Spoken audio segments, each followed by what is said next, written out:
বাংলাদেশ আজ জয় পেয়েছে পাকিস্তানের বিপক্ষে এবং পাকিস্তান অবশ্যই একটা শক্তিশালী দল এবং সেই দলটার বিপক্ষে জয় পাওয়াটা তো অবশ্যই একটা চমৎকার ব্যাপার।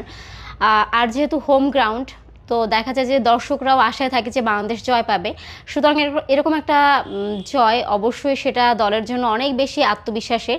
এবং মাত্র 3টা উইকেট পড়েছে বাংলাদেশের, সবই ভালো দিক। তবে আমি আসলে প্রথমে একটু খারাপ দিকের কথা বলে নিতে চাই। সেটা হচ্ছে যে বারবার যখন ওপেনিং ব্যর্থতার কথা বলা হয়, সেই জয়ের ম্যাচ সেখানেও কিন্তু আসলে ওপেনিংয়ে ব্যর্থতায় দেখা গেছে। পরপর 2টা উইকেট কিন্তু পড়ে গেছে 8 রানের মধ্যে, এবং এটা কিন্তু অবশ্যই অশনি সংকেত। কারণ ওপেনাররা যদি ভালো করে তাহলে আসলে কিন্তু মিডল অর্ডার ব্যাটাররা তারাও কিন্তু একটা কনফিডেন্স পায়, এবং সেই কনফিডেন্সের জোরেই কিন্তু বাংলাদেশ অনেক দূর এগিয়ে যেতে পারে, বা যে কোনো একটা দল কিন্তু এগিয়ে যেতে পারে। কিন্তু বাংলাদেশের যে ওপেনিং ব্যর্থতা, এই ব্যর্থতা কিন্তু একেবারে ধারাবাহিক, এবং আজকের ম্যাচেও পাকিস্তানের বিপক্ষে কিন্তু একই ব্যাপার দেখা গেছে। এটা অবশ্যই বাংলাদেশের জন্য খারাপ দিক, এবং জানি না যে এই সমস্যা আসলে কবে সমাধান হবে। বাংলাদেশ প্রতিবারই হচ্ছে এই সমস্যায় ভোগে, সেটা নিয়ে কথা হয়, আলোচনা হয়, কিন্তু একটা প্রপার ওপেনার কিন্তু বাংলাদেশ বের করতে পারছে না। তবে আশার কথা, মানে হতাশার কথার চেয়ে হচ্ছে আশার কথা এখানে বেশি। কারণ মোস্তাফিজ, তার কথা আলাদা করে না বললেই নয়। কারণ মোস্তাফিজ হচ্ছে মাঝখানের সময়টা কিন্তু খুব খারাপ গেছে। তার তার কাছ থেকে আসলে যে ধরনের প্রত্যাশা বাংলাদেশের দর্শকরা করে, সেই প্রত্যাশা কিন্তু তিনি কোনোটাই পূরণ করতে পারেননি, এবং তিনি আবার ফিরেছেন, কামব্যাক করেছেন, এবং এটা আসলে ধারাবাহিক রাখা দরকার। বাংলাদেশ ক্রিকেটের যদি আসলে উন্নতি করতে চায়, বা বোলিংয়ের ক্ষেত্রে যদি একটা বাংলাদেশ একটা শক্ত অবস্থানে থাকতে চায়, তাহলে কিন্তু আসলে মোস্তাফিজের যে তার যে মেধা, সেটাকে কিন্তু কাজে লাগাতে হবে তারই। এবং সেটা যদি সে কাজে লাগাতে পারে তাহলে কিন্তু বাংলাদেশ উপকৃত হবে। তার আজকে 6 রানে 2টা উইকেট এবং 4 ওভার বল করে, এটা কিন্তু হিউজ একটা ব্যাপার। এবং আরেকটা ব্যাপার সেটা হচ্ছে তানজিম সাকিব, এর বোলিংটা হচ্ছে আসলে চোখের শান্তি। যত দেখি ততই ভালো লাগে, এত দুর্দান্ত তার গতি, যে গতির কাছে আসলে ব্যাটাররা অবশ্যই পরাস্ত হবে।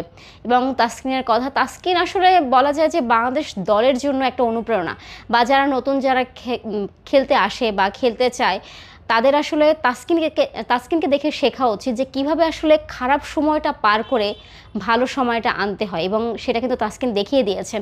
একটা সময় তাসকিন কিন্তু যখন খারাপ খেলেছেন, তাকে দলে নেওয়া হয়নি, দল থেকে বাদ পড়েছেন, তিনি কিন্তু সংবাদ মাধ্যম কর্মীদের সামনে কান্না করেছেন। সেই তাসকিন ফিরেছেন, এবং তিনি কি দুর্দান্ত বল করছেন, বা তাকে মাথায় রেখে কিন্তু নির্বাচকরা দল সাজাচ্ছেন, এবং এরকমও ভাবছেন যে তাসকিন যদি আসলে পরপর এতগুলো ম্যাচ খেলে তাহলে তার ইনজুরিতে পড়ার সম্ভাবনা থাকতে পারে।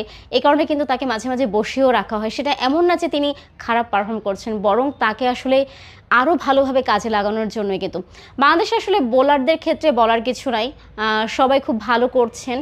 যদি উইকেটও না পান, তিনি কিন্তু ভালো করেন। রিশাদ, শামীম, এরাও কিন্তু খুব চমৎকার খেলছেন।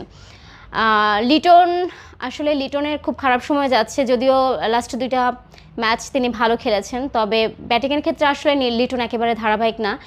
তবে আজকে তিনি 5টা উইকেটে কিন্তু অবদান রেখেছেন, এটা অবশ্যই একটা চমৎকার ব্যাপার। কিন্তু লিটনের কাছ থেকে যেটা আশা করা হয় সেটা হচ্ছে তার ব্যাটিং।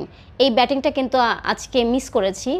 এরকম একটা বড় জয়ে লিটনের অবদান একজন ব্যাটার লিটনের হওয়া উচিত ছিল, সেটা হয়নি। কিন্তু অধিনায়ক হিসেবে কিংবা হচ্ছে উইকেটের পেছনে লিটন কিন্তু দুর্দান্ত, অনেক তিনি ভালো করেছেন। বলা যায় যে বাংলাদেশ আসলে যখন ভালো করে তখন কিন্তু ব্যাটিং, বোলিং এবং ফিল্ডিং সব ক্ষেত্রেই চমৎকার খেলার পরে কিন্তু বাংলাদেশ ভালো করে, এবং পাকিস্তানের মতো একটা দলকে বাংলাদেশ হারিয়েছে, এটা অবশ্যই একটা চমৎকার ব্যাপার। এবং পরপর যদি 2টা সিরিজ বাংলাদেশ জিতে যায়, এটা অবশ্যই একটা চমৎকার ব্যাপার হবে বাংলাদেশের জন্য। দেখা যাক, আরও 2টা ম্যাচ সামনে আছে, বাংলাদেশ কতটা ভালো করতে পারে এটা আসলে সময় বলে দেবে। তবে এখন জয় পেয়েছি, সুতরাং জয় উদযাপন করি।